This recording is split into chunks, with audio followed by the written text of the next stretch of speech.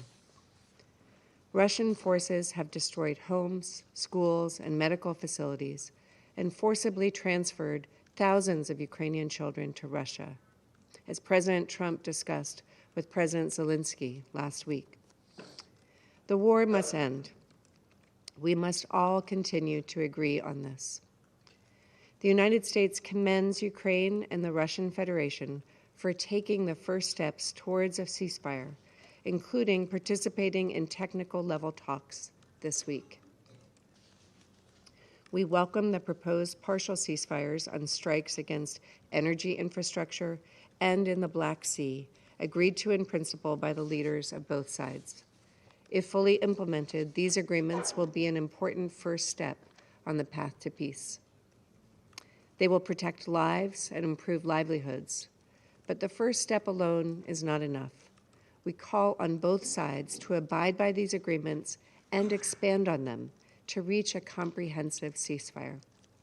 The United States is committed to achieving a lasting peace, not just a temporary pause, and is pursuing that goal through direct dialogue with both Ukraine and Russia. Last week, President Trump spoke with the presidents of both the Russian Federation and Ukraine. On March 18th, President Putin agreed the conflict needs to end with a lasting peace. And on March 19th, President Zelensky agreed that the lasting peace can be achieved. For the first time since February 2022, perhaps the first time since February 2014, we are seeing the common ground between Russia and Ukraine expanding rather than shrinking. That in itself is grounds for optimism. We call on all Security Council members and all UN member states to lend their support to our efforts to achieve a swift, durable peace in Ukraine. I thank you. I thank the representative of the United States for the statement, and I give the floor now to the Russian Federation. Representative of the Russian Federation, sorry. Thank you, Madam President.